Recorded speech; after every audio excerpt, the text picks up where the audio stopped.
Every year, countless startups are born from what seems like a brilliant idea. Founders pour their life savings, countless hours, and immense passion into building a product they believe will change the world.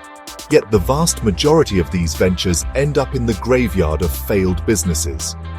The reason is often tragically simple. They built something nobody wanted.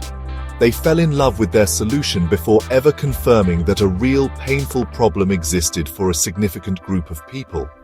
This fatal assumption that a great idea automatically translates to a great business is the single biggest poison to a new venture. It is a bet made in the dark, a leap of faith without a safety net. The core mistake is confusing a product with a company. A product is just the what, the code, the physical item, the service. A company, however, is a complex organism designed to find and keep customers. The founders who fail are often product-focused engineers or visionaries who lock themselves away, perfecting every feature and polishing every detail. They operate under the dangerous, if we build it, they will come fallacy. But customers don't just appear. They have problems they need solved, and they will only adopt a new solution if it addresses their needs better, cheaper, or faster than their current alternatives. Without getting out of the building to test these assumptions, the startup is merely building a monument to its own hypothesis, not a sustainable business. This path leads to a rude awakening on launch day. After months or even years of development, the founders release their masterpiece to the sound of crickets. The marketing campaigns fall flat, the user sign-ups are a trickle instead of a flood, and the brutal reality sets in. The problem they thought they were solving wasn't a big enough deal for anyone to care about, or their solution didn't actually solve it in a compelling way. They have run out of money building the wrong thing. This isn't a failure of execution or a lack of effort, it is a failure of learning. They skipped the most critical step of all, validating their idea with the very people they intended to serve. Avoiding this fate requires a fundamental shift in mindset. Instead of starting with a solution, you must start with a set of problems and hypotheses. Your brilliant idea is not a sacred truth, it is a guess. The primary job of a founder is not to build a product, but to systematically test every part of their business idea. It's about replacing faith-based entrepreneurship with a fact-based, evidence-driven process. This journey begins not in a workshop or a coding den, but out in the real world, talking to potential customers. Only by doing this can you turn a fragile idea into a resilient and impactful business that stands the test of time and the scrutiny of the market. Idea validation is not a single event but a rigorous multi-stage process, a gauntlet you must run to prove your business has a right to exist. The first and most crucial stage is achieving problem-solution fit. This means you have found a significant problem that a specific group of people experiences and have developed a solution that they agree actually solves it. It's not about what you think their problem is, it's about what they tell you it is. Your goal here is to get out of the building and conduct dozens, even hundreds of customer interviews. You aren't selling anything yet. You are listening, learning, and searching for pain points so severe that people are actively trying to find a fix for them. Once you have evidence of a real problem, the next stage is customer validation. This is where you test if the people who have the problem are willing to pay for your solution. It's the moment of truth that separates a hobby from a potential business.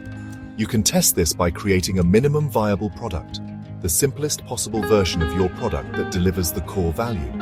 Instead of just talking about your solution, you show it to them. You can use tools like landing pages with a pre-order button, detailed mock-ups, or a simple prototype. The key is to ask for some form of commitment, whether it's their money, their time, or their data.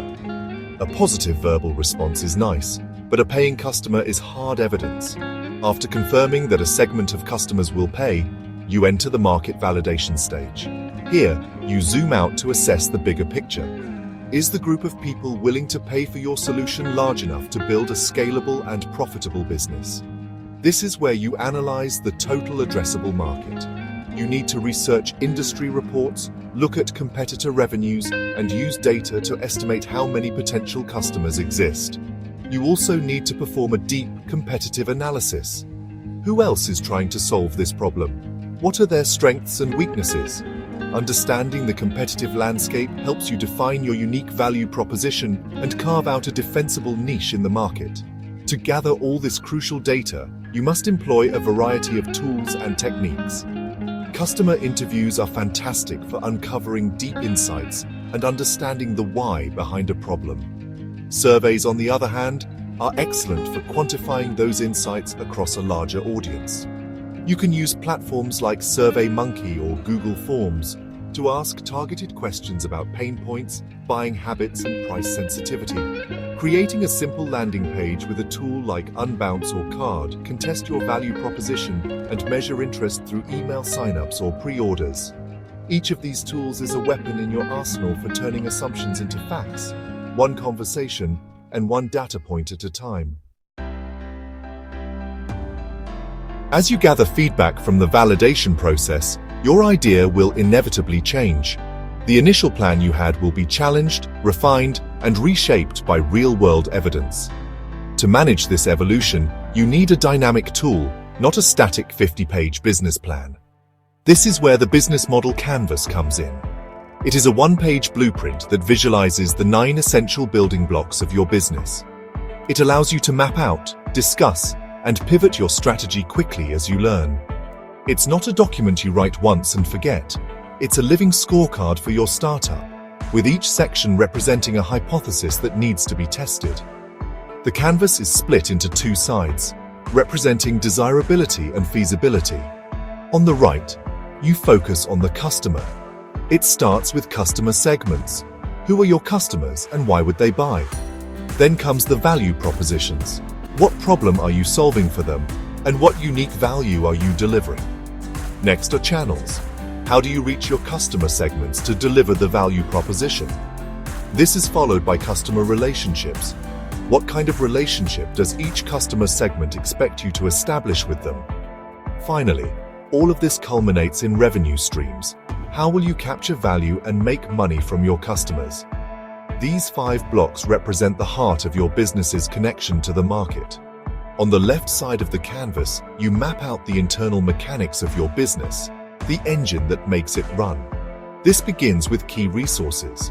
What are the most important assets required to make your business model work, such as physical, intellectual, or human resources? Then you define the key activities. What are the most important things the company must do to deliver its value proposition? This could be software development, marketing, or supply chain management. Next are the key partnerships. Who are the key partners and suppliers you need to create a successful business? No company is an island, and strategic alliances can be critical. The foundation for the entire canvas is the cost structure. This block describes all the costs incurred to operate your business model. What are your most significant expenses? Are they tied to your key resources, key activities, or partnerships? By mapping out both the revenue streams and the cost structure, you can quickly assess the financial viability of your business. The beauty of the canvas is its interconnectedness. A change in your customer segments will likely force you to rethink your channels and value propositions, which in turn will impact your revenue streams and key activities. It forces you to think systemically about how every piece of your business fits together. The journey from an initial idea to a scalable business is not a linear path from A to B. It is a continuous, cyclical process of learning and adaptation. This is the core principle of the Lean Startup methodology. Build, measure, learn. You start with your initial set of hypotheses, captured on your business model canvas. Then, you build a minimum viable product or an experiment to test the riskiest assumption. You get this experiment in front of real customers and measure their behavior and feedback. This provides you with validated learning, hard facts that either confirm or reject your hypothesis. This learning then informs the next iteration of your idea. This iterative process is what fuels the refinement of your business model. Let's say your initial hypothesis was that your main customer segment would be small businesses. After conducting interviews and running a small ad campaign, the build-measure part, you discover that they are not interested, but enterprise-level clients are showing strong engagement. This is validated learning. You then go back to your business model canvas and pivot. You change your customer segment to enterprise clients. This single change will ripple through the entire canvas. Your value proposition might need to be adjusted for security and scalability. Your channels will shift from social media ads to direct sales, and your revenue stream will change from a simple subscription to a complex enterprise contract. This loop never truly stops, even for established companies. The market is always changing, customer needs evolve, and new competitors emerge. A successful startup is one that builds a culture of continuous learning and iteration into its DNA. Every feature launch is an experiment. Every marketing campaign is a test. The goal is to accelerate your speed through the build, measure, learn loop. The faster you can learn what customers want, the less time and money you waste building things that don't matter. This relentless focus on customer feedback is what separates startups that succeed from those that run out of runway. In summary, the path to entrepreneurial success is paved not with brilliant ideas, but with rigorously tested ones. It begins with the humility to accept that your initial idea is just a guess.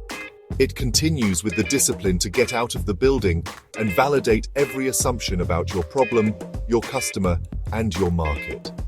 By using a tool like the business model canvas, you can map out your hypotheses and systematically refine them based on real-world evidence. This iterative cycle of building, measuring, and learning is the engine of innovation. It transforms a fragile concept into a robust, customer-centric business poised for long-term impact and growth.